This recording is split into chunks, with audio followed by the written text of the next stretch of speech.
ನಮಸ್ಕಾರ ಫ್ರೆಂಡ್ಸ್. ಕರ್ಣ ಇಂದಿನ ಸಂಚಿಕೆ ಅಂದರೆ 1ನೇ ತಾರೀಕಿಂದು ಆಗಸ್ಟ್ 1ರದು. ಇಲ್ಲಿ ನಿಧಿ ಫೋನ್ ಮಾಡಿಬಿಟ್ಟು ಕರ್ಣವ್ರ ಅಮ್ಮನಿಗೆ, ಅಮ್ಮ ಹಿಂಗೆ ಬಟ್ಟೆಗೆ ಡಿಸೈನ್ ಮಾಡೋರೊಬ್ಬರು ಸಿಕ್ಕಿದ್ದಾರೆ, ಅವ್ರ ಹತ್ರ ಡಿಸೈನ್ ಮಾಡಿಸ್ಕೊಂಡು ಬರ್ತೀವಿ, ರಿಂಗು ಕೂಡ ನಮ್ಮ ಹತ್ರನೇ ಇದೆ, ತರ್ತೀವಿ ಅಂತ ಹೇಳ್ಬಿಟ್ಟು ನಿಧಿ ಮತ್ತು ಕರ್ಣ ಇಬ್ಬರೂ ಕರ್ಣವ್ರ ಅಮ್ಮಂಗೆ ಫೋನ್ ಮಾಡಿ ಹೇಳ್ತಾರೆ. ಅವಾಗ ಕರ್ಣವ್ರಮ್ಮ ತುಂಬ ಖುಷಿಯಾಗಿಬಿಡ್ತಾರೆ. ಅವಾಗ ಖುಷಿಯಾಗ್ಬಿಟ್ಟು ಸರಿ ಆಯಿತು, ನೀವೆಲ್ಲ ಮುಗಿಸ್ಕೊಂಡು ಹುಷಾರಾಗಿ ಬನ್ನಿ, ನಾನು ಇವ್ರಿಗೆಲ್ಲ ಹೇಳ್ತೀನಿ, ನೀವು ಆರಾಮಾಗಿ ಬನ್ನಿ ಅಂತ ಕರ್ಣವ್ರಮ್ಮ ಫೋನ್ ಕಟ್ ಮಾಡ್ತಾರೆ. ಆಮೇಲೆ ಕರ್ಣವ್ರಮ್ಮ ಅಲ್ಲಿ ನಿತ್ಯ ಹತ್ಕೊಂಡು ನಿಂತಿರ್ತಾಳೆ. ನಿತ್ಯ ತೇಜಸ್ ಎಲ್ಲ ಅಲ್ಲಿಗೆ ಹೋಗ್ಬಿಟ್ಟು ಮದುವೆಣ್ಣೆ ಡಿಸೈನ್ ಮಾಡೋರು, ಬಟ್ಟೆ ಡಿಸೈನ್ ಮಾಡೋರು ಸಿಕ್ಕಿದಾರಂತೆ, ಅವ್ರು ಡಿಸೈನ್ ಮಾಡಿಸ್ಕೊಂಡು ಬರ್ತಾರಂತೆ. ಇವಾಗ ತಾನೇ ನಿಧಿ ಫೋನ್ ಮಾಡಿದ್ಲು, ಕರ್ಣ ನಿಧಿ ಇಬ್ಬರು ಬಟ್ಟೆನ ಡಿಸೈನ್ ಮಾಡಿಸ್ಕೊಂಡು ಬರ್ತಾರಂತೆ.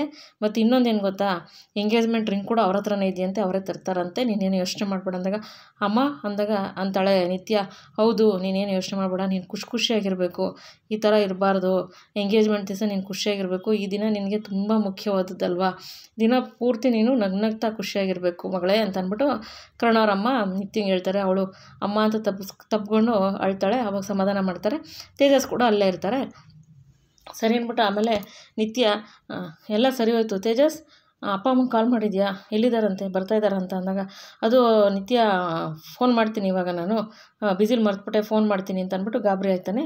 ಅವಾಗ ಇವಳು ಸುಮತಿ, ಇವನು ಅಪ್ಪ ಅಮ್ಮನ ವಿಷಯ ಎತ್ತಿದಾಗೆಲ್ಲ ಯಾಕೆ ಹಿಂಗೆ ಆಡ್ತಾನಲ್ಲ, ಒಳ್ಳೆ ಬೇವಿನ ಸೊಪ್ಪು ತಿಂದಂಗೆ ಆಡ್ತಾನೆ ಇವನು, ಏನೋ ವಿಷಯ ಐತಿ ಇದರಲ್ಲಿ, ಕಂಡುಹಿಡಿಬೇಕಲ್ಲ ನಾನು ಅಂತ ಸುಮತಿ ಅನ್ಕೊತಿರ್ತಾಳೆ.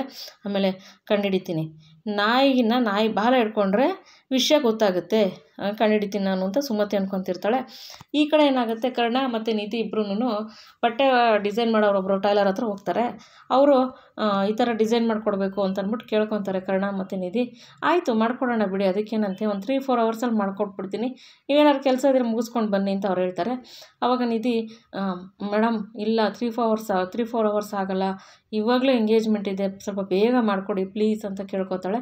ಅವಾಗ ಅವರು, ಇಲ್ಲ ಬೇಗ ಆಗಲ್ಲ, ಯಾಕೆಂದರೆ ಹೆಲ್ಪರ್ಸ್ ಯಾರೂ ಇಲ್ಲ, ನಾನು ಒಬ್ಬಳೇ ಡಿಸೈನ್ ಮಾಡಬೇಕು, ಕಷ್ಟ ಆಗುತ್ತೆ, ಅಷ್ಟು ಬೇಗ ಮಾಡೋಕ್ಕಾಗಲ್ಲ, ಅದು ತುಂಬ ಅಪರೂಪದ ಡಿಸೈನ್ ಅಲ್ವಾ, ಬೇಗ ಮಾಡೋಕ್ಕಾಗಲ್ಲ ಅಂತ ಅವ್ರ ಅಂಗಡಿಯವ್ರು ಹೇಳ್ತಾರೆ.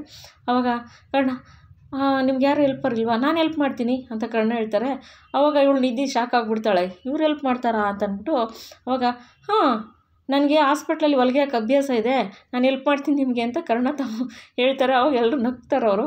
ಅವಾಗ ಇಲ್ಲ ನಾನು ಮಾಡ್ತೀನಿ ಅಂತ ಸೀರಿಯಸ್ಸಾಗಿ ಹೇಳ್ತಾರೆ ಕರ್ಣ. ಅವಾಗ ಅವ್ರ ಅಂಗಡಿಯವರು, ಹೌದಾ ಹಾಗಾದರೆ ಬನ್ನಿ ನನಗೆ ಹೆಲ್ಪ್ ಮಾಡಿ ಅಂತ ಕರ್ಕೊಂಡೋಗಿ ಅವರು ಕರ್ಣ ಹೆಲ್ಪ್ ಮಾಡ್ತಾರೆ ಬಟ್ಟೆ ಡಿಸೈನ್ ಮಾಡೋಕ್ಕೆ. ಆಮೇಲೆ ಸರಿ ಹಿಂಗೆ ಡಿಸೈನ್ ಮಾಡಿಕೊಂಡು ಮಾತಾಡ್ತಿರ್ಬೇಕಾರೆ ಕರ್ಣ ಪರ್ಸ್ ತೆಗಿತಾರೆ. ಏನಕ್ಕೋ ಪರ್ಸ್ ತೆಗ್ದಾಗ ಅದರಲ್ಲಿ ಉಂಗುರ ಬೀಳುತ್ತೆ. ಇದು ರಿಂಗು ಯಾಕೆ ಬಂತು ನನ್ನ ಹತ್ರ ಅಂತ ಅಂದ್ಬಿಟ್ಟು ಕರ್ಣ ಅಂತಾರೆ. ಅವಾಗ ನಿಧಿ, ಅದು ನಿಮ್ಮ ಚಿಕ್ಕಮ್ಮ ಸುಮತಿ ನಿಮ್ಮ ಪಾಕೆಟ್ಗೆ ಹಾಕಿದ್ದು ಅಂತ ಅಂದ್ಬಿಟ್ಟು ಅಂತಾಳೆ. ನೀವು ಚಿಕ್ಕಮ್ಮನ ಅಂದಾಗ, ಹೌದು ನಿಮ್ಮ ಚಿಕ್ಕಮ್ಮನೇ ನಿಮ್ಮ ಪರ್ಸ್ಗೆ ಹಾಕಿದ್ದು, ನಾನೇ ನೋಡಿದೆ, ನಿಮ್ಮ ಚಿಕ್ಕಮ್ಮ ಹಾಕಿದ್ರು ಅಂದಾಗ, ಬೈ ಮಿಸ್ಸಾಗಿ ಹಾಕಿರ್ಬೇಕು ಅಷ್ಟೇನೆ ಅಂತ ಅಂದ್ಬಿಟ್ಟು ಕರ್ಣ ಅಂತಾರೆ.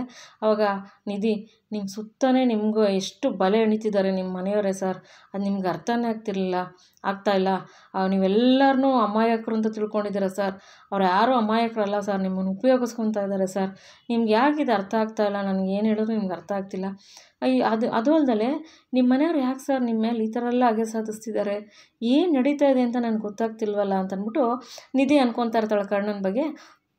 ಅವಾಗ ಸರಿ ಅಂತ ಅಂದ್ಬಿಟ್ಟು ಈ ಕಡೆ ಏನಾಗುತ್ತೆ, ಇವಳು ರೆಡಿ ಆಗ್ತಾ ಇರ್ತಾಳೆ, ನಿತ್ಯ ಎಲ್ಲ ರೆಡಿ ಆಗ್ತಾ ಇರ್ತಾರೆ. ಆವಾಗಲ್ಲಿ ಇವರು ಕರ್ಣವ್ರಮ್ಮ ಅಜ್ಜಿಯವ್ರಿಗೆಲ್ಲ ಹೇಳ್ತಾರೆ, ಹಿಂಗೆ ಕರ್ಣ ಡಿಸೈನ್ ಮಾಡಿಸ್ಕೊಂಡು ನಿಧಿ ಕರ್ಣ ಬರ್ತಾಯಿದ್ದಾರೆ, ಬಟ್ಟೆನೂ ಡಿಸೈನ್ ಮಾಡಿಸ್ಕೊಂಡು ರಿಂಗ್ ಅವ್ರ ಹತ್ರನೇ ತರ್ತಾ ಇದ್ದಾರೆ ಅಂದಾಗ ಅವಾಗ ಎಲ್ಲ ಖುಷಿ ಪಡ್ತಾರೆ.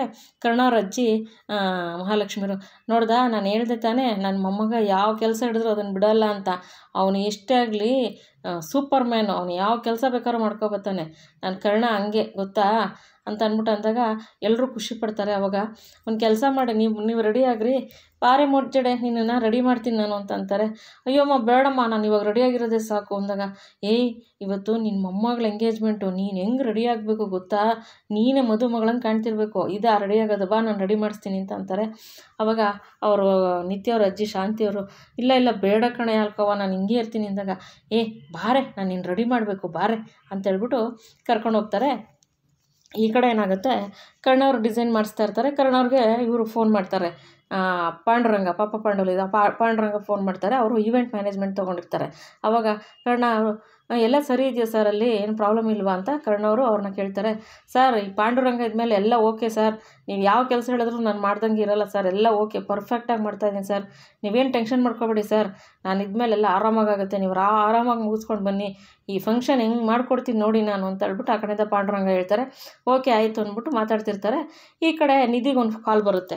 ನಿಧಿ ಸರ್ ಒಂದು 5 ಮಿನಿಟ್ಸ್ ಬರ್ತೀನಿ ಅಂತ ಫೋನ್ ತೊಗೊಂಡು ಆ ಕಡೆ ಹೋಗ್ತಾಳೆ.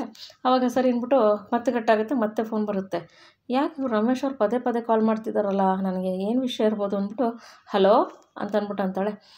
ನಿನಗೆ ಎಷ್ಟು ಸತಿ ಹೇಳಿದ್ರು ಗೊತ್ತಾಗಲ್ವಾ, ನಾನು ನಿನ್ಗೆ ಎಷ್ಟು ಸತಿ ಹೇಳಿದ್ದೀನಿ, ಅರ್ಥ ಆಗುತ್ತೋ ಅಥವಾ ಅರ್ಥ ಆಗೋ ಥರ ಅರ್ಥ ಆಗದಿದ್ದ ಥರ ನಾಟಕ ಆಡ್ತಾ ಇದೆಯಾ ನೀನು ಅಂತಂದ್ಬಿಟ್ಟು ಆ ಕಡೆಯಿಂದ ರಮೇಶ್ ಅವರು ಅಂದರೆ ಕರ್ಣವ್ರ ಅಪ್ಪ ಮಾತಾಡ್ತಾರೆ. ಹೇಳಿ ಸರ್ ಏನು ವಿಷಯ ಅಂತಾಳೆ. ನಿನ್ಗೆ ಎಷ್ಟು ಸತಿ ಹೇಳಿದ್ದೀನಿ ಕರ್ಣನಿಂದ ದೂರ ಇರು ಅಂತ, ಮತ್ತೆ ಮತ್ತೆ ಮಾಡೋ ತಪ್ಪೇ ಯಾಕೆ ಮಾಡ್ತಾ ಇದೆಯಾ, ನಿಯತ್ತಾಗಿರಬೇಕು ಅಂತ ಹೇಳಿದ್ದೀನಿ ತಾನೇ ನಾನು ಅಂತಂದ್ಬಿಟ್ಟು ರಮೇಶ್ ಹೇಳ್ತಾರೆ. ಸರ್ ನಾನು ಕರೆಕ್ಟಾಗೇ ಇದ್ದೀನಿ ಸರ್, ನಾನೇನೂ ತಪ್ಪು ಮಾಡಿಲ್ಲ ಸರ್, ನನ್ನಿಂದ ನಿಮಗೆ ಯಾವ ತೊಂದರೆನೂ ಆಗೋಲ್ಲ ಸರ್, ನೀವು ಹೆಂಗೆ ಹೇಳಿದ್ರೆ ಹಂಗೆ ನಾನು ಕೇಳ್ಕೊಂಡು ಬರ್ತಾಯಿದ್ದೀನಿ ಸರ್, ಅಷ್ಟು ಅಲ್ಲದೆ ಕರ್ಣ ಸರ್ಗೂ ನಿಮ್ಮ ಕಡೆಯಿಂದ ಯಾವುದೂ ತೊಂದರೆ ಆಗ್ದಂಗೆ ನಾನು ನೋಡ್ಕೊತೀನಿ ಸರ್, ಆ ಕೆಪಾಸಿಟಿ ನನಗಿದೆ ಸರ್ ಅಂದಾಗ ಏನು ಹೇಳ್ತಾ ಇದೆಯಾ ನೀನು ಅಂತ ರಮೇಶ್ ಕೇಳ್ತಾರೆ. ಹೌದು ಸರ್, ನೀವೆಲ್ಲರೂ ಕರ್ಣ ಸರ್ ಬಗ್ಗೆ ಯಾವ ರೀತಿ ನಡ್ಕೊತಾ ಇದ್ದೀರ ಅನ್ನೋ ನನಗೆಲ್ಲ ಅರ್ಥ ಆಗ್ತಾಯಿದೆ. ಇವಾಗ ನಿಮ್ಮೆಲ್ಲರಿಂದನೂ ಕರ್ಣ ಸರ್ಗೆ ಯಾವುದೂ ತೊಂದರೆ ಆಗ್ದಂಗೆ ಅವ್ರನ್ನ ನಾನು ಕಾಪಾಡ್ತೀನಿ ಸರ್ ಅಂತಂದ್ಬಿಟ್ಟು ಅಂತಾಳೆ. ಅವಾಗ ಏನು ಮಾತಾಡ್ತಾ ಇದೆಯಾ ಅಂತ ನೆನಪಿದೆಯಾ ನಿನಗೆ ಅಂತ ಕೇಳ್ತಾರೆ. ಹೌದು ಸರ್ ನೆನಪಿದ್ದೆ ನಾನು ಮಾತಾಡ್ತಾ ಇರೋದು, ಇನ್ನು ಮುಂದೆ ಕರ್ಣ ಸರ್ ಕಷ್ಟ ಸುಖ ಅವ್ರಿಗೆ ಏನೇ ತೊಂದರೆ ಆದರೂ ಅವ್ರ ಜೊತೆಗೆ ನಾನಿರ್ತೀನಿ, ನೀವು ಅದೇನು ಮಾಡ್ಕೊತೀರ ಮಾಡ್ಕೊಳ್ಳಿ, ನಿಮ್ಮ ಬಗ್ಗೆ ಎಲ್ಲ ನನಗೆ ಅರ್ಥ ಆಗ್ತಾಯಿದೆ. ಇವಾಗ ನೀವೇನು ನನಗೆ ಭಯ ಪಡಿಸಿದ್ರು ಏನು ಫೋನ್ ಮಾಡಿದ್ರು ನಾನು ಎದ್ರಲ್ಲ, ನಾನು ಕರ್ಣ ಸರ್ ಜೊತೆಗೆ ಅವ್ರ ಕಷ್ಟ ಸುಖ ಪ್ರತಿಯೊಂದರಲ್ಲೂ ನಾನು ಅವ್ರ ಜೊತೆಗೆ ಇರ್ತೀನಿ, ನೀವೇನು ಮಾಡ್ತೀರ ಮಾಡಿ ಅಂತ ಅಂದ್ಬಿಟ್ಟು ಫೋನ್ ಕಟ್ ಮಾಡ್ತಾಳೆ. ಅವಾಗ ರಮೇಶ್ ಅವ್ರ ಕೋಪ ಬಂದ್ಬಿಟ್ಟು ಒಂದು ಗ್ಲಾಸ್ ಹೊಡೆದಾಕ್ಬಿಡ್ತಾರೆ ಅಲ್ಲೇನೆ. ಅವಾಗ ಒಂದು ಸಂಜಯ್ ಹೊಡ್ಬೋತಾನೆ. ಅಪ್ಪ ಏನಾಯ್ತು ಅಂದಾಗ ನೀನು ದೂರ ನಿಂತ್ಕೊ, ನನಗೆ ಈ ಕೋಪದಲ್ಲಿ ಮಾತಾಡಿಸ್ಬೇಡ ಅಂತ ರಮೇಶ್ ಹೇಳ್ತಾರೆ. ಅವಾಗ ಅಪ್ಪ ಅಂಥದ್ದು ಏನಾಯಿತು ಅಂತ ಸಂಜಯ್ ಕೇಳ್ತಾನೆ.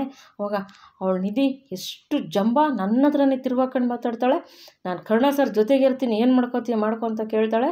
ಅಂದಾಗ ನಾನು ಹೇಳ್ತಾ ಇಲ್ವಪ್ಪ ಅವಳಿಗೆ ದಿನೇ ಕೊಬ್ಬು ಜಾಸ್ತಿ ಆಗ್ತಾಯಿದೆ ಅವಳಿಗೆ ಅಂದಾಗ ರಮೇಶ್ ಆಗಲಿ ಇದಕ್ಕೆ ಹೆಂಗೆ ಬ್ರೇಕ್ ಹಾಕಬೇಕು ಅಂತ ನನಗೆ ಗೊತ್ತು, ನಾನು ಹಾಕ್ತೀನಿ ಅಂತ ಹೇಳ್ಬಿಟ್ಟು ರಮೇಶ್ ಅನ್ಕೊತಾರೆ.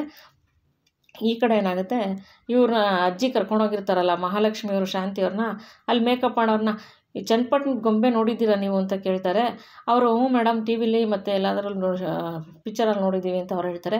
ಇಲ್ಲಿ ರಿಯಲ್ ಚನ್ನಪಟ್ಟಣದ ಗೊಂಬೆ ತೋರಿಸ್ತೀನಿ, ನೀವು ಚೆನ್ನಾಗಿ ಮೇಕಪ್ ಮಾಡಿ ಇಲ್ಲಿ ನಡೆದಾಡೋ ಚನ್ನಪಟ್ಟಣದ ಗೊಂಬೆನೇ ತೋರಿಸ್ತೀನಿ ನಿಮಗೆ ಅಂತ ಹೇಳ್ಬಿಟ್ಟು ಶಾಂತಿಯವ್ರನ್ನ ತೋರಿಸಿ ಹೇಳ್ತಾರೆ. ಆವಾಗ ಶಾಂತಿ ಅಲ್ಕೋ ಇದೆಲ್ಲ ನನಗೆ ಬೇಡ ಕಣೆ, ನನಗೆ ಒಂಥರ ಆಗುತ್ತೆ ಬೇಡ ಕಣೆ ಅಂದಾಗ ಸುಮ್ಮನೆ ಕೂತ್ಕೊಳ್ಳಿ ಜಡೆ ನೀವು ಮೇಕಪ್ ಮಾಡಿರಿ, ಅವ್ರು ಏನಾರು ಅಂದ್ಕೊಳ್ಳಿ, ನೀವು ಮಾಡಿರಿ, ಹೆಂಗೆ ಕಾಣಬೇಕು ಗೊತ್ತಾ, ಗೊಂಬೆ ಕಂಡಂಗೆ ಕಾಣಬೇಕು, ನನ್ನದೇ ದೃಷ್ಟಿ ಆಗ್ಬಿಡುತ್ತೆ ನನ್ನ ಶಾಂತಿಗೆ, ನನ್ನ ಜಡೆಗೆ ಅಂತ ಹೇಳ್ಬಿಟ್ಟು ತಮಾಷೆ ಮಾಡ್ತಿರ್ತಾರೆ. ಅಲ್ಲಿ ಮೇಕಪ್ ಮಾಡೋರು ಅವರು ನಿತ್ಯ ಅವ್ರ ಅಜ್ಜಿಗೆ ಮೇಕಪ್ ಮಾಡ್ತಾಯಿರ್ತಾರೆ. ಸರಿ ಅಂದ್ಬಿಟ್ಟು ಈ ಕಡೆ ಏನಾಗುತ್ತೆ, ಇವಳು ಸುಮತಿ ಅಲ್ಲಿ ಗಣಪತಿಯವರು ಇರ್ತಾರೆ, ಗಣಪತಿ ದೇವರು ಅವ್ರ ಹತ್ರ ಗಣಪತಿ ದೇವ್ರ ಹತ್ರ ಬೆಳ್ಕೊತಾ ಇರ್ತಾಳೆ. ದೇವರೇ ಕರ್ಣ ಬರೋ ಜಾಗದಲ್ಲಿ ಆಕ್ಸಿಡೆಂಟ್ ಆಗಿಬಿಡ್ಲಿ, ಇಲ್ಲ ಕರ್ಣ ಬರುವಾಗ ಇದು ಟ್ರಾಫಿಕ್ ಜಾಮ್ ಆಗಿಬಿಡ್ಲಿ, ಇಲ್ಲ ಗಾಡೀಲಿ ಪೆಟ್ರೋಲ್ ಹಾಕ್ಬಿಡ್ಲಿ, ಇಲ್ಲ ಗಾಡಿನೇ ಕೆಟ್ಟೋಗ್ಬಿಡ್ಲಿ, ಅವ್ನು ಯಾವುದೇ ಕಾರಣಕ್ಕೂ ಎಂಗೇಜ್ಮೆಂಟಿಗೆ ಬರಬಾರ್ದು ದೇವರೇ, ಈ ಎಂಗೇಜ್ಮೆಂಟ್ ನಡಿಬಾರ್ದು, ಮುಹೂರ್ತ ಮೀರೋಗ್ಬಿಡ್ಬೇಕು, ಪ್ಲೀಸ್ ದೇವರೇ ಹಂಗೇನಾರು ಮಾಡು, ಇಲ್ಲ ಬಟ್ಟೆ ಡಿಸೈನೇ ಆಗಬಾರ್ದು, ಏನಾರು ಒಂದು ಮಾಡು ದೇವರೇ ಪ್ಲೀಸ್ ದೇವರೇ ಅಂತ ಅಲ್ಲಿ ಗಣಪತಿ ದೇವ್ರ ಹತ್ರ ಕೇಳ್ಕೊತಾ ಇರ್ತಾಳೆ ಸುಮತಿ. ಅಲ್ಲಿ ಹಿಂದೆಗಡೆಯಿಂದ ತಥಾಸ್ತು ಅಂತ ಅಂದ್ಬಿಟ್ಟು ನಿಧಿ ಬರ್ತಾಳೆ. ಅವಾಗ ನೀನಾ ಅಂದಾಗ ಹ್ಞೂ ನಾನೇ, ಏಕೆ ದೇವ್ರ ಹತ್ರ ಬೇಡ್ಕೊತಾ ಇದ್ರಾ ಕೆಟ್ಟದಾಗ್ಲಿ ಅಂತ, ದೇವ್ರು ಯಾವತ್ತೂ ಕೆಟ್ಟದ್ದು ಮಾಡಲ್ಲ, ದೇವರು ಗಣಪತಿ ದೇವರೇ ಆಗಲಿ ಯಾವತ್ತೂ ಒಳ್ಳೇದೇ ಮಾಡ್ತಾರೆ, ಅವರು ಕೆಟ್ಟದ್ದು ಮಾಡಲ್ಲ, ನೀವೆಷ್ಟೇ ಬೇಡ್ಕೊಂಡ್ರು ದೇವ್ರು ಇವಾಗ ನಮ್ಮ ಕಡೆಗೆ ಇರೋದು, ಜಯ ನಮ್ಮದೇನೆ ಅಂತಂದ್ಬಿಟ್ಟು ನಿಧಿ ಹೇಳ್ತಾಳೆ. ಅವಾಗ ಅವಳು ತಲೆ ಬಗ್ಸ್ಕೊಂಡು ಸುಮ್ಮನಾಗ್ಬಿಡ್ತಾಳೆ. ಸರಿ ಅಂದ್ಬಿಟ್ಟು ಕರ್ಣವ್ರು ಬರ್ತಾರೆ. ಅಕ್ಕ ಇಲ್ಲಿ ನೋಡೆ ಅಂತಂದ್ಬಿಟ್ಟು ನಿಧಿ ಡ್ರೆಸ್ ತೊಗೊಂಬಂದು ಕರ್ಣವರು ಅವಳ ಕೈ ಕೊಡ್ತಾರೆ, ನಿತ್ಯನ ಕೈಗೆ. ಆ ಡಿಸೈನ್ ನೋಡ್ಬಿಟ್ಟು ತುಂಬಾ ಖುಷಿ ಪಟ್ಬಿಡ್ತಾಳೆ ನಿತ್ಯ. ಆವಾಗ ಸರಿ ಅಂದ್ಬಿಟ್ಟು ಈ ರಿಂಗು ಕೂಡ ಕರ್ಣ ಅವ್ರ ಕೈಗೆ ಕೊಡ್ತಾರೆ. ಆವಾಗ ಸೀರಿಯಸ್ಲಿ ರಿಂಗ್ ನಿಮ್ಮ ಹತ್ರನೇ ಇತ್ತಾ, ನಾನು ಫೋನ್ ಮಾಡಿದಾಗ ಇಲ್ಲ ನನಗೆ ಗೊತ್ತಿಲ್ಲ ಅಂತ ಹೇಳಿದ್ರೆ ಇಷ್ಟೆಲ್ಲ ಆಟ ಆಡಿಸ್ತಿದ್ದೀರಾ ನೀವು ನನಗೆ ಅಂತಂದ್ಬಿಟ್ಟು ನಿತ್ಯ ಅಂತಾಳೆ. ಕರ್ಣ ಏನೋ ಮಾತಾಡಲ್ಲ, ತಲೆ ಬಗ್ಸ್ಕೊಂಡಿರ್ತಾರೆ. ಆಮೇಲೆ ಸರಿ ಅಂದ್ಬಿಟ್ಟು ರಿಂಗ್ ಕೊಡ್ತಾರೆ. ಆವಾಗ ಈ ರಿಂಗಿನ ಕತೆ ಏನು ಅಂತ ಗೊತ್ತಾ ಹೇಳ ಅಂತಂದ್ಬಿಟ್ಟು ನಿಧಿ ಹೇಳ್ತಿರ್ತಾಳೆ ಸುಮತಿ ನೋಡಿ. ಸುಮತಿ ಬೇಡ ಪ್ಲೀಸ್ ಬೇಡ ಅಂತಿರ್ತಾಳೆ. ಆಮೇಲೆ ಸರಿ ಆಯಿತು ಬಿಡು, ಇವಾಗ ಸರಿ ಹೋಯ್ತಲ್ಲ ನಡಿ ರೆಡಿಯಾಗು ಅಂತಂದ್ಬಿಟ್ಟು ರೆಡಿ ಮಾಡ್ತಾ ಇರ್ತಾಳೆ.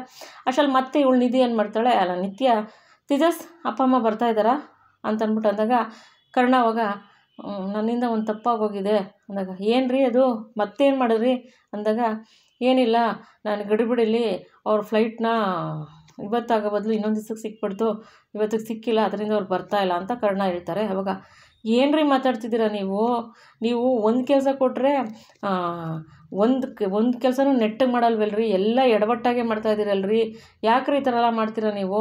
ನನಗೆ ಬೇಜಾರಾಗ್ತಾಯಿದೆ ಕಣ್ರಿ, ನೀವು ಒಂದು ಕೆಲಸನೂ ಕರೆಕ್ಟಾಗಿ ಮಾಡಲ್ಲ. ನಾನು ಹೇಳಿದೆ ಬೇರೆಯವ್ರಿಗೆ ಏನೂ ಕೆಲಸ ಕೊಡಬಾರ್ದು ಅಂತ, ನಮ್ಮ ಅಜ್ಜಿ ಕೇಳಲಿಲ್ಲ.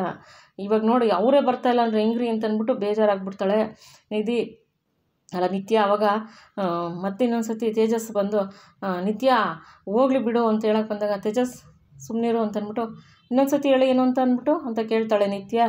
ಕರ್ಣ ಏನಿಲ್ಲ, ಫ್ಲೈಟ್ ಟಿಕೆಟ್ ಇವತ್ತಿಗೆ ಸಿಕ್ಕಿಲ್ಲ, ಇನ್ನೊಂದು ದಿವಸಕ್ಕೆ ಸಿಕ್ಕಿದೆ, ಇವತ್ತು ಅವ್ರು ಬರ್ತಾಯಿಲ್ಲ ಅಂತ ಅಂದಾಗ ಎಷ್ಟು ಧೈರ್ಯವಾಗಿ ಹೇಳ್ತಾ ಇದ್ದೀರಿ ರೀ ನೀವು. ಇದು ತುಂಬ ಮುಖ್ಯವಾದ ದಿನ, ನನ್ನ ಕನಸುಗಳು ಕಟ್ಟಿರೋ ದಿನ ರೀ ಇದು. ಈ ಕನಸುಗಳ್ನ ನಿಜವಾಗ್ಲೂ ನೀವು ಕರೆಕ್ಟಾಗಿ ಪೂರೈಸ್ತಾ ಇಲ್ಲ, ನೀವು ತುಂಬಾ ಬೇಜಾರು ಮಾಡ್ತಾಯಿದ್ದೀರಾ ನನಗೆ ಅಂತ ಅಂದ್ಬಿಟ್ಟು, ಈ ದಿನ ಖುಷಿಯಾಗಿರೋಕ್ಕೆ ಆಗ್ತಾಯಿಲ್ಲ ನಿಮ್ಮಿಂದ, ನನಗೆ ಎಲ್ಲ ಎಡವಟ್ಟು ಮಾಡ್ತಾಯಿದ್ದೀರಾ ನೀವು ಅಂತ ಮತ್ತೆ ಕರ್ಣಂಗೆ ಬೈತಾಳೆ ನಿತ್ಯ. ಆವಾಗ ನಿಧಿ ಬಂದ್ಬಿಟ್ಟು ಎಷ್ಟೊಂದು ಬೈಸ್ಕೊತವ್ರಲ್ಲ ಕರ್ಣ ಸರ್ ಅಂದ್ಬಿಟ್ಟು ಆಯಿತು. ಆಮೇಲೆ ಅಷ್ಟರಲ್ಲಿ ಅಜ್ಜಿಯರು ಬರ್ತಾರೆ, ಶಾಂತಿ ಅಜ್ಜಿ. ಏನು ನಿಮ್ಮಪ್ಪ ನಿಮ್ಮಮ್ಮ ಬರ್ತಾ ಇಲ್ವ ತೇಜಸ್ ಅಂತ ಅಂದಾಗ ಇನ್ನೊಂದು ದಿವಸ ಬರ್ತಾರೆ, ಇವತ್ತಿನ ದಿನನ ಖುಷಿ ಪಟ್ಕೊಂಡು ಆರಾಮಾಗಿರೋಣ ನಾವು, ಸುಮ್ಮನಿರಿ ಅಂತ ಹೇಳ್ಬಿಟ್ಟು ನಿಧಿ ಎಲ್ಲರೂ ಸಮಾಧಾನ ಮಾಡ್ತಾರೆ ನಿತ್ಯಗೆ ಅಜ್ಜಿಗೆಲ್ಲನೂ. ಅವಾಗ ನಿತ್ಯನ ಕರ್ಕೊಂಡು ಬಾರೆ ಅಕ್ಕ ನೀನು ರೆಡಿಯಾಗು, ಬಾರೆ ಚಿಲ್ಲಾಗಿರ್ಬೇಕು ಇವತ್ತು ದಿವಸ, ನೀನು ಬಾ ಅಂತ ಕರ್ಕೊಂಡೋಗಿ ರೆಡಿ ಮಾಡ್ಕೊಂಡು ಕರ್ಕೊಂಬರ್ತಾಳೆ. ಈ ಕಡೆ ಏನಾಗುತ್ತೆ, ಎಲ್ಲರೂ ರೆಡಿ ಆಯ್ತಾ ಇರ್ತಾರೆ. ಇವರು ಕರ್ಣವ್ರ ಅಜ್ಜಿ ಮಹಾಲಕ್ಷ್ಮಿ ಬಂದು ಕರ್ಣಂಗೆ ಬಟ್ಟೆ ಕೊಡ್ತಾರೆ, ಬಟ್ಟೆ ತೊಗೊಂಬರ್ತಾರೆ. ಕರ್ಣ ಬಂಗಾರಿ ಇಲ್ಲಿ ನೀನು ಫೇವ್ರೆಟ್ ಶರ್ಟೇ ಹಾಕ್ಕೊಂಡಿದ್ದೀನಿ ನಾನು ಅಂದಾಗ, ಇದು ನೆನ್ನೆ ನನ್ನ ಫೇವ್ರೇಟ್ ಆಗಿತ್ತು, ಇವತ್ತಲ್ಲ, ಇವತ್ತು ನೀನು ಬೇರೆ ಹಾಕ್ಕೋಬೇಕು ಅಂತ ಹೇಳ್ಬಿಟ್ಟು ಅಜ್ಜಿ ಹೇಳ್ತಾರೆ. ಏನು ಬಂಗಾರಿ ದಿನ ಒಂದೊಂದು ಕಲರ್ ಹಾಕ್ಕೊಳಕ್ಕಾಗುತ್ತಾ ನಾನು? ಬೇಡ ಬಂಗಾರಿ ಚೆನ್ನಾಗಿದೆ ಅಂದಾಗ, ಇಲ್ಲ ಇವತ್ತು ನೀವು ಇದನ್ನ ಹಾಕ್ಕೋಬೇಕು ಪ್ಲೀಸ್ ಡಾರ್ಲಿಂಗ್, ಇದನ್ನ ಹಾಕೋ ಡಾರ್ಲಿಂಗ್ ಅಂತ ಅಂದ್ಬಿಟ್ಟು ಅಂತಾರೆ ಅಜ್ಜಿ. ಅವಾಗ ನೀನು ಇದನ್ನ ಹಾಕ್ಕೊಂಡ್ರೆ ಮಗ ಕಂಡಂಗೆ ಕಾಣ್ತಿರ್ತೀಯ, ಇಲ್ಲಿ ಚೆನ್ನಾಗಿರೋ ಹುಡುಗಿರೆಲ್ಲ ಓಡಾಡ್ತಿರ್ತಾರೆ, ಯಾರನ್ನ ಹೊಡೆದ್ಬಿಡಿವಂತೆ ಆಯಿತಾ, ಇದನ್ನ ಹಾಕೋ ನೀನು ಮಗನ ಥರ ಇರ್ತೀಯ ಅಂತ ಬಟ್ಟೆ ಕೊಡ್ತಾರೆ ಅಜ್ಜಿ. ಅವಾಗ ಕರ್ಣ ನೆನೆಸ್ಕೊತಾರೆ, ಅವರಪ್ಪ ಯಾವುದೇ ಕಾರಣಕ್ಕೂ ನಾನು ಮದುವೆ ಆಗಲ್ಲ ಅಂತ ಬರ್ದು ಸೈನ್ ಮಾಡಿಕೊಡು ಅಂತ ಅಗ್ರಿಮೆಂಟ್ ಮಾಡಿಸ್ಕೊಂಬಿಟ್ಟಿರ್ತಾರೆ ಕರ್ಣವ್ರಪ್ಪ ರಮೇಶು. ಅದನ್ನು ನೆನೆಸ್ಕೊಂಡು ಬಂಗಾರಿ ಇವೆಲ್ಲ ಇದು ಬೇಡ ಬಂಗಾರಿ ಪ್ಲೀಸ್ ಅಂತ ಕರ್ಣ ಹೇಳ್ತಾರೆ ಅಜ್ಜಿಗೆ. ಅವಾಗ ಅಜ್ಜಿ ಇಲ್ಲ ನೀನು ಇವಾಗ ಇದನ್ನು ಹಾಕ್ಕೋಬೇಕು, ನಾನು ಸಾಯೋಷ್ಟರಲ್ಲಿ ನೀನು ನೋಡಬೇಕು ಇದನ್ನು ಬಟ್ಟೆ ಹಾಕ್ಕೊಳ್ಳೋದು ಅಂದಾಗ ಕರ್ಣ ಬಂಗಾರಿ ಬಿಡ್ತೂನು ಆ ಥರ ಎಲ್ಲ ಮಾತಾಡಬೇಡ ಅಂದಾಗ, ಮತ್ತು ಈ ಬಟ್ಟೆ ಹಾಕೊಂಬ ಕರ್ಣ ಪ್ಲೀಸ್ ಅಂತ ಕೇಳ್ತಾರೆ. ಅವಾಗ ಹಿಂಗೆ ಎಮೋಷನಾಗಿ ಹೇಳ್ಬಿಟ್ರೆ ನಾನು ಹಾಕೊಂಬಿಡ್ತೀನಾ ಅಂತ ಕರ್ಣ ಅಂತಾರೆ. ಅವಾಗ ಅಜ್ಜಿ ಪ್ಲೀಸ್ ಇದನ್ನು ಹಾಕೋಬಾರ, ನಾನು ನೋಡಬೇಕು ಪ್ಲೀಸ್ ಡಾರ್ಲಿಂಗ್ ಹಾಕೋ ಬನ್ನಿಂದಾಗ ಆಯಿತು ಅಂದ್ಬಿಟ್ಟು ಕೈಗೆ ಬಟ್ಟೆ ಇಸ್ಕೋತಾರೆ. ಆ ಕಡೆ ನಿತ್ಯ ರೆಡಿಯಾಗಿ ಬರ್ತಾ ಇರ್ತಾಳೆ. ನಿತ್ಯ ರೆಡಿಯಾಗಿ ಬರ್ತಿರ್ಬೇಕಾದ್ರೆ ಇವ್ರು ಕರ್ಣ ನಿಂತ್ಕೊಂಡು ನೋಡ್ಬಿಟ್ಟು ತುಂಬ ಮುದ್ದಾಗಿ ಕಾಣ್ತಾಯಿದ್ದೀರಾ, ತುಂಬ ಚೆನ್ನಾಗಿ ಕಾಣ್ತಾಯಿದ್ದೀರಾ ಅಂದಾಗ, ಈ ಕಾಂಪ್ಲಿಮೆಂಟ್ಸ್ ಎಲ್ಲ ನನಗೆ ಬೇಡ ಅಂತ ಅಂತಾಳೆ. ಅವಳಿಗೆ ಕೋಪ ಇರುತ್ತೆ ಕರ್ಣನ ಮೇಲೆ. ಆಮೇಲೆ ಸರಿ ಅಂದ್ಬಿಟ್ಟು ಈ ಕಾಂಪ್ಲಿಮೆಂಟ್ಸ್ ಎಲ್ಲ ನನಗೆ ಬೇಡ, ಈ ದಿನ ನಾನು ಖುಷಿಯಾಗಿರೋಕ್ಕೆ ಬಿಟ್ಟಿಲ್ಲ, ನೀವು ನಿಮ್ಮಿಂದನೇ ಎಲ್ಲ ಆಗಿರೋದು, ದಯವಿಟ್ಟು ಎಂಗೇಜ್ಮೆಂಟಿಂದ ದೂರ ಇದ್ಬಿಡಿ, ನನ್ನ ಮುಖ ತೋರಿಸ್ಬೇಡಿ ಅಂತ ನಿತ್ಯ ಕರ್ಣಾಗಿ ಹೇಳ್ತಾಳೆ. ಕರ್ಣ ಬೇಜಾರಾಗಿ ಹೋಗ್ಬಿಡ್ತಾರೆ. ಅಷ್ಟರಲ್ಲಿ ತೇಜಸ್ ನೋಡ್ತಾ ಇರ್ತಾರೆ. ತೇಜಸ್ ಬಂದು ಕರ್ಣ ನಾನು ಮುಚ್ಚಿಟ್ಟಿರೋ ಸುಳ್ಳಿಂದ ನೀವು ಸಿಗಾಕೊಂಡ್ರಲ್ಲ, ಕ್ಷಮಿಸ್ಬಿಡಿ ಕರ್ಣ ನನ್ನನ್ನು ಅಂತ ತೇಜಸ್ ಕೇಳ್ಕೊತಾರೆ. ಅದಕ್ಕೆ ಮುಂಚೆಗೆ ಏನಾಗಿರುತ್ತೆ, ತೇಜಸ್ ಅವ್ರ ಅಪ್ಪ ಅಮ್ಮನ ಹತ್ರ ಮಾತಾಡುವಾಗ ಕರ್ಣ ಕೇಳಿಸ್ಕೊಂಡ್ಬಿಟ್ಟಿರ್ತಾರೆ. ಕರ್ಣ ಕೇಳಿಸ್ಕೊಂಡು ಏನು ತೇಜಸ್ ಏನೋ ಮಾತಾಡ್ತಿದ್ದೀರಾ, ಅಪ್ಪ ಅಮ್ಮ ಬರಲ್ವಾ ಅಂತ ಕೇಳಿರ್ತಾರೆ. ಅವಾಗ ಇಲ್ಲ ಕರ್ಣ, ನಮ್ಮಪ್ಪ ನಮ್ಮಮ್ಮಗೆ ತುಂಬ ಡಿಗ್ನಿಟಿ ಮೇಂಟೈನ್ ಮಾಡ್ತಾರೆ, ಅವ್ರು ತುಂಬ ಸ್ಟೇಟಸ್ ಆಗಿರೋರು, ಯಾವುದೇ ಕಾರಣಕ್ಕೂ ನಿತ್ಯನ ಅವ್ರು ಒಪ್ಪಲ್ಲ, ನಮ್ಮ ಅಪ್ಪ ಅಮ್ಮಂಗೆ ಇಷ್ಟ ಇಲ್ದಂಗೆ ನಾನು ನಿತ್ಯನ ಬಿಡೋಕ್ಕೂ ಆಗೋಲ್ಲ, ನಿತ್ಯ ಅಂದರೆ ನನ್ನ ಪ್ರಾಣ, ಈಗ ಈ ಮದುವೆ ಆಗ್ತೀನಿ ಅಂದರೆ ಗೊತ್ತಾದರೆ ಅಪ್ಪ ಅಮ್ಮ ಬರೋಲ್ಲ ಕರ್ಣ, ಅಪ್ಪ ಅಮ್ಮಂಗೆ ಈ ಮದುವೆ ಇಷ್ಟ ಇಲ್ಲ, ಮುಂದಕ್ಕೆ ಮದುವೆ ಆದಮೇಲೆ ಏನಾಗುತ್ತೆ ಅಂತಲೂ ನನಗೆ ಗೊತ್ತಿಲ್ಲ, ಆದರೆ ನಾನು ನಿತ್ಯನ ಮಾತ್ರ ಬಿಟ್ಟಿರೋಕ್ಕಾಗಲ್ಲ ಅಂತ ತೇಜಸ್ ಹೇಳ್ತಾರೆ. ಓಕೆ ಆಯಿತು, ನೀವು ಯೋಚನೆ ಮಾಡಬೇಡಿ, ಸುಮ್ಮನಿರಿ ನೋಡೋಣ ಅಂತ ಅಂದ್ಬಿಟ್ಟು ಕರ್ಣ ತೇಜಸ್ಸಿಗೆ ಸಮಾಧಾನ ಮಾಡಿರ್ತಾರೆ. ಅದನ್ನ ಇಲ್ಲಿ ತೇಜಸ್ ನೆನೆಸ್ಕೊತಾರೆ. ತೇಜಸ್ ನೆನೆಸ್ಕೊಂಡಾಗ ಕರ್ಣನ ಸಾರಿ ಕೇಳ್ತಾರಲ್ಲ, ಅವಾಗ ಕರ್ಣ ಮಾಮೂಲಿ ಬಿಡಿ, ಇದು ನಾನು ಬೈಸ್ಕೊಂಡು ಅಭ್ಯಾಸ ಆಗಿಬಿಟ್ಟಿದೆ, ನೀವು ಯೋಚನೆ ಮಾಡಬೇಡಿ, ಹೋಗಿ ಈ ದಿನ ನೀವು ತುಂಬ ಖುಷಿಯಾಗಿರಬೇಕು, ನೀವು ನಿತ್ಯ ಚೆನ್ನಾಗಿರಿ, ಹೋಗಿ ಖುಷಿಯಾಗಿರಿ ಅಂತೇಳಿ ಕರ್ಣ ಕಳಿಸ್ತಾರೆ. ಆವಾಗ ನಿತ್ಯ ಕೂಡ ಬೈದಿರ್ತಾಳೆ, ಚಿಕ್ಕದ್ರಿಂದ ನಿಮ್ಗೆ ಬೈಸ್ಕೊಳೋದು ಇದೇ ಕೆಲಸನ, ಇದೇ ಅಭ್ಯಾಸ ಆಗಿಬಿಟ್ಟಿದೆ ಅಲ್ವ ಅಂತ ಬೈದಿರ್ತಾರೆ. ಆವಾಗ ಏನೂ ಮಾತಾಡಲ್ಲ, ಕರ್ಣ ತಲೆ ಬಗ್ಸಿರ್ತಾರೆ. ತೇಜಸ್ ಕೂಡ ಸಾರಿ ಕೇಳ್ತಾರೆ. ಸ್ನೇಹಿತರೆ, ಇಲ್ಲಿಯೇ ಇವತ್ತಿನ ಸಂಚಿಕೆ ಮುಗಿಯುತ್ತೆ. ಈ ಸಂಚಿಕೆ ತಮ್ಗೆ ಇಷ್ಟ ಆಗಿರೋ ಒಂದು ಲೈಕ್ ಮಾಡಿ, ಶೇರ್ ಮಾಡಿ, ಸಬ್ಸ್ಕ್ರೈಬ್ ಮಾಡ್ಕೊಳ್ಳಿ, ನಿಮ್ಮ ಫ್ರೆಂಡ್ಸ್ಗೆಲ್ಲ ಶೇರ್ ಮಾಡಿ, ಪ್ಲೀಸ್ ವಿಡಿಯೋ ನೋಡಿ ಸಪೋರ್ಟ್ ಮಾಡಿ ಅಂತ ಕೇಳ್ಕೊತೀನಿ. ಯಾರ್ಯಾರು ವಿಡಿಯೋ ನೋಡಿದರೆ ಸಪೋರ್ಟ್ ಮಾಡಿದ್ರೆ ಎಲ್ಲರಿಗೂ ತುಂಬ ಥ್ಯಾಂಕ್ಸ್ ಅಂತ ಕೇಳ್ಕೊತೀನಿ. ಹೊಸದಾಗಿ ನೋಡೋರು ದಯವಿಟ್ಟು ಸಬ್ಸ್ಕ್ರೈಬ್ ಮಾಡ್ಕೊಂಡು ಚಾನಲ್ ನೋಡಿ. ಮತ್ತು ಈ ವಿಡಿಯೋ ನೋಡೋದಕ್ಕೆ ಧನ್ಯವಾದಗಳು. Thank you for watching.